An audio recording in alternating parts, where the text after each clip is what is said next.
selamat pagi. Apa kabarnya?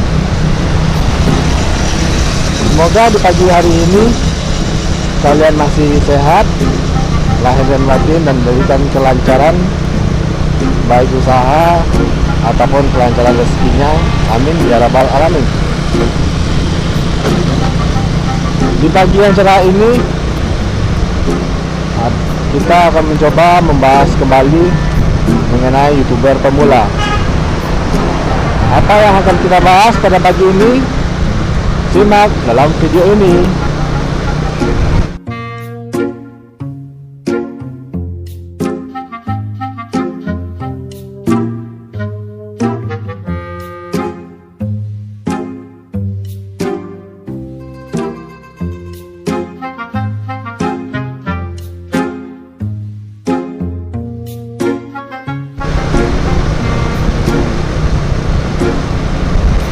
Ya, terima kasih buat para teman-teman kalian semua yang sudah subscribe channel saya ini, yang sudah melihat konten-konten saya yang selama ini yang saya upload hampir setiap hari. Matur nuwun sangat, sampurasun. Ya, sebagai seorang YouTuber, apalagi seorang YouTuber pemula, sangat dilema sekali ya. Banyak dilema-dilema yang harus kita lalui, dimana kita dituntut untuk semangat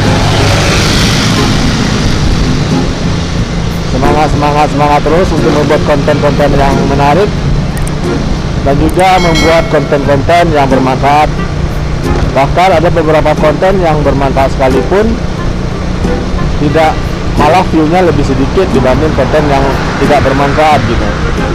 Nah, jauh kita singkirkan perasaan-perasaan itu dulu. Sekarang kita mau membahas tentang star syndrome bagi seorang YouTuber pemula. Apa maksudnya star syndrome? Star syndrome adalah sebuah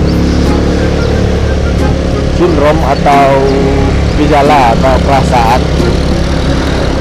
dimana kita sedang berada di atas gitu. Maksudnya sedang popularitas kita lagi naik-naiknya gitu. Biasanya star syndrome dijangkiti oleh kalangan artis ya, para publik bintang publik.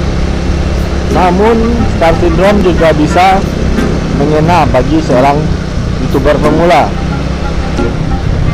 Nah, bagi seorang artis, star syndrome bisa berdampak positif, ada juga dengan berdampak negatif. Misalnya berdampak positif, kita akan jadi lebih semangat dan lebih koreksi lagi kepada diri, jadi menyajikan konten-konten lebih menarik. Akan tetapi dampak negatifnya kita akan buntu lagi, patah semangat, bahkan berakhir dengan kematian pun bisa.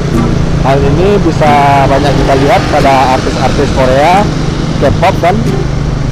Mereka bunuh diri saat popularitasnya lagi di atas-atasnya. Hal ini disebabkan karena ya ketidaksiapan emosional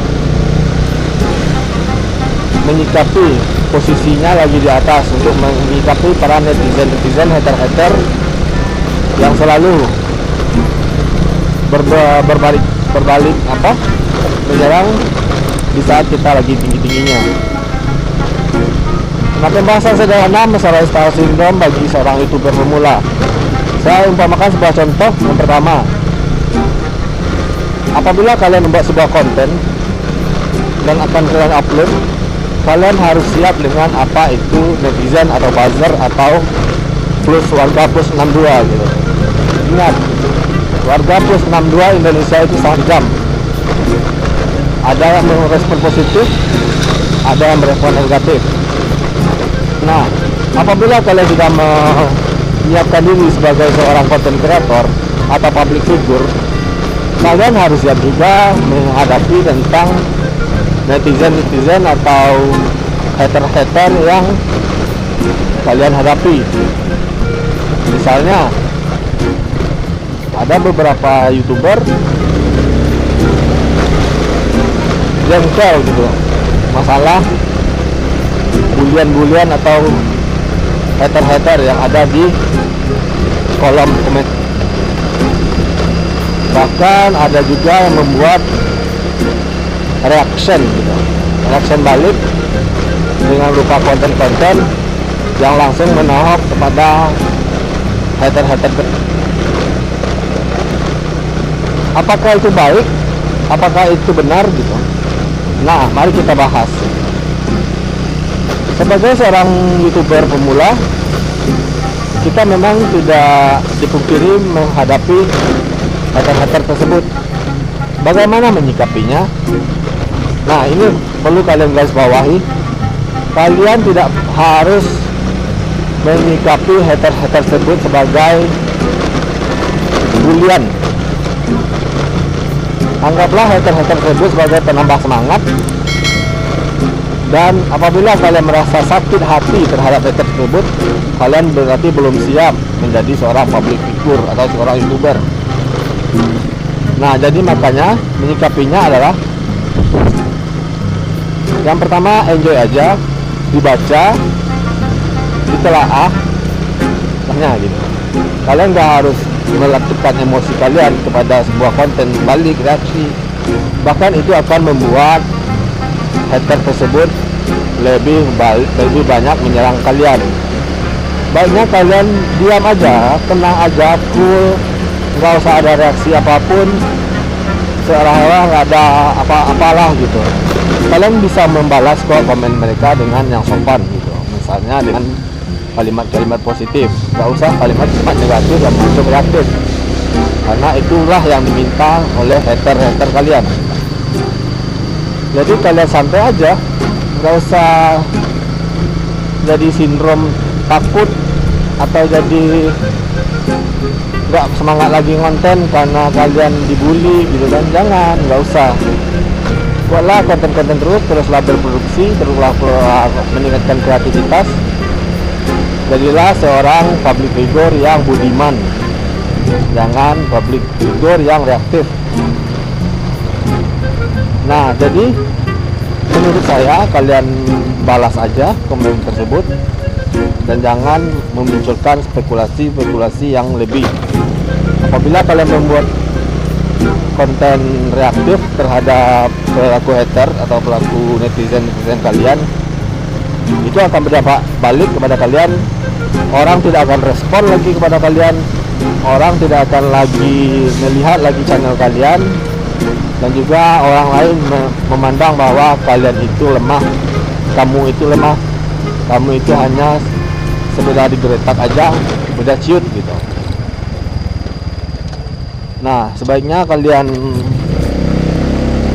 santai aja, jadikan itu semangat dalam hidup. Tidak dipungkiri saya juga mengalami hal tersebut. Kita capek nyari konten, sudah maksimal editing, rasa-rasa mau viral, mau naik, malah dibully gitu. Jadi kalian bisa bertanya kepada YouTuber terkenal, mereka hampir semua rata-rata menghadapi hal tersebut. Karena ya, saat kita ada di atas, badai kita akan lebih besar. Di saat kita naik ke tingkat tertentu lagi, badai akan lebih besar, akan lebih besar lagi dari yang kalian hadapi sekarang. Jadi ya, kalian mau apa? Kalian mau down? Kalian mau tidak semangat lagi? Ya, berarti kemenangan dari pihak netizen kalian, pihak hater kalian. Jadi santai aja, bahwa kita semua merasakan kok dibully atau tidak dihargai konten-konten, bahkan dilecehkan. Jadi down to earth, jangan membuat reaktif yang aneh-aneh, santai, tetaplah produktif.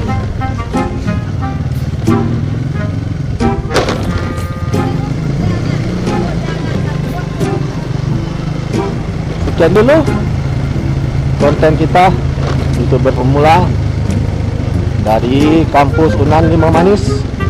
Mohon maaf apabila saya ada salah kata. Tetap berjuang, tetap bersemangat YouTuber pemula, bahwa kalau memang kalian tekad kalian di jalur ini, jalankanlah. Manjada wajada, siapa yang berusaha dia akan mendapat, dan kita serahkan hasilnya kepada Allah. Kun fayakun. Oke, jangan lupa like, comment, dan subscribe. See you.